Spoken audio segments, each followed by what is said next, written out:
In this video, we're going to learn about tropical cyclones. The first thing you need to understand is that tropical cyclones originate over oceans in tropical areas and coastal regions. If you all know, this is the tropical region. It is the region of the Earth near to the equator and between the Tropic of Cancer in the northern hemisphere and the Tropic of Capricorn in the southern hemisphere. Tropical cyclones are known by different names depending on the region. In the Indian Ocean, they are known by simply cyclones. If you go to the Western Pacific side or near the South China Sea, it is called as typhoons. Likewise, near Western Australia, it is known by willy willies. All these are different names refer to the same type of storm. You must be knowing this that tropical region receives the most solar radiation per area. And the reason behind that is due to the incoming solar radiation that are direct and vertical at the tropical region. And as you move towards the polar region, the angle of the sun rays are not vertical, they are slanting rays. Vertical rays of sunlight are more effective in producing light and heat than slanting rays, and that's why the tropical region is warm. Now that you have understood the main things about the tropical region, let's understand about wind movement. Wind movement is determined by low pressure and high pressure systems. It is the differences in atmospheric pressure that creates pressure gradient and makes the wind move. And wind always blow from the areas of high pressure to low pressure areas. Now the next question is, what causes low pressure and high pressure? Low pressure occurs when air is warm, either from being over a warm land or ocean surface. That means low pressure occurs at a place which is warm. And how does a place become warm? Because of the incoming heat from the sun. That is why tropical region is a perfect place where low pressure occurs. Similarly, high pressure occurs when air is cool, either from being over a cool land or ocean surface. That is why in the polar region, that is your north and south pole, it is a high pressure zone. And always remember, winds blow from the areas of high pressure to low pressure areas. While all of this happens, there's another important phenomena which comes into the picture. It's called Coriolis force. Due to the rotation of the Earth rotates towards the east, and that's why the sun, moon, planets and stars all rise in the east and go towards the west. Anyways, due to the rotation of the Earth, there is a force that is generated and it acts perpendicular to the direction of motion and to the axis of rotation. In simple terms, when the Earth is spinning in its axis from west to east, and we also know that Earth is a sphere and it is much wider in the middle. As a result, the speed of the surface of the Earth at the equator is much faster than the speed at the poles. So if anything has to come straight from the poles towards the equator, it gets deflected to the right in the northern hemisphere and to the left in the southern hemisphere. And this force that we are talking about is called Coriolis force. It causes fluids like water and air to curve as they travel across or above the Earth's surface. Due to Coriolis force, the air in the northern hemisphere gets deflected to the right side. Now you might think, no, that is going towards the left side. But then I said the air is going to curve to the right side in the northern hemisphere. To clear your confusion, you have to actually see it from the direction in which the wind is moving. So what I'm going to do is, I'm going to rotate this picture and now put yourself in the path of the wind. Now you will be able to see that the air in the northern hemisphere curves to the right while moving from high pressure to the low pressure area. Similarly, in the southern hemisphere, the air is deflected to the left side while moving from high pressure to low pressure area. In this case, we don't have to rotate the picture.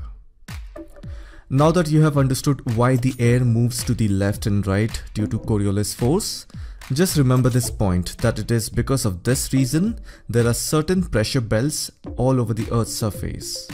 You must be familiar with this picture which shows global wind circulation pattern. You can see that at different latitudes there are different pressure belts.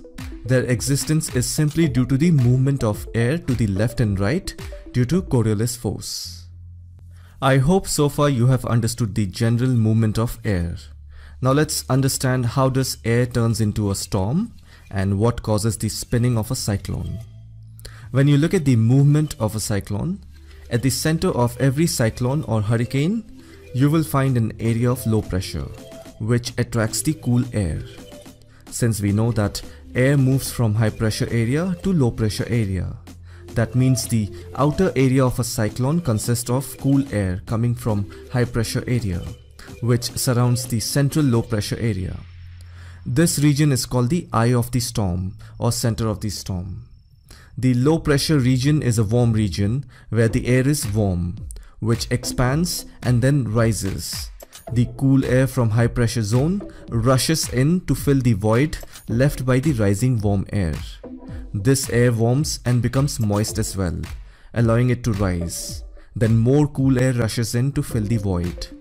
The warm, moist air cools as it rises higher into the atmosphere because temperature drops with increasing altitude. That is also how clouds are formed. Now this process continues again and again. As a result, you will see an eye-like figure at the center of the storm. Now comes the Coriolis effect. In the northern hemisphere, the cool air rushing towards the center of the storm is deflected slightly to the right. But keep in mind, the cool air keeps getting attracted towards the center because that's where the warm low pressure zone is. While moving towards the center, the cool air keeps getting deflected. Now this creates a spin in a counterclockwise direction. In the southern hemisphere, the Coriolis effect moves air to the left, opposite to what happens in the northern hemisphere. As a result, the spinning of the cyclone is in a clockwise direction in the southern hemisphere. Tropical cyclones are intense, and in the beginning we have read that it occurs over the ocean surface and coastal region because there is a continuous supply of moisture from the ocean or sea. When it reaches the land, the moisture supply is cut off and the storm dissipates. When the cyclone crosses the coast, because after that the landmass starts, so the place where tropical cyclone crosses the coast is called the landfall of the cyclone, meaning the power of the cyclone naturally decreases because the supply of moisture is cut off.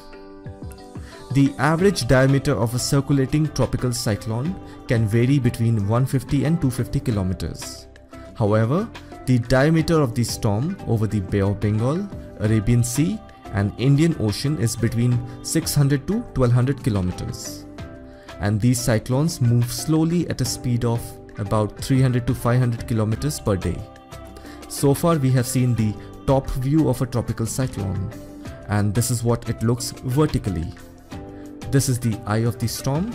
Around the eye is the eye wall. If you look at the height of the cyclone, the circulation of the tropical cyclone extends up to the troposphere. That is around 15,000 to 18,000 meters. When warm moist air rises up in the atmosphere, after a certain height it starts cooling because the temperature drops with increasing altitude. As the air cools, it becomes denser and moves towards the ground. This is called subsiding warm air. And this is what intensifies the storm by increasing the diameter of the storm. And as the diameter increases, the spiral rain bands expands and pushes the rain clouds into the outer region. Tropical cyclones occur at the time of maximum solar radiation during the summer and autumn season, that is around July to October time in the northern hemisphere and December to March time in the southern hemisphere.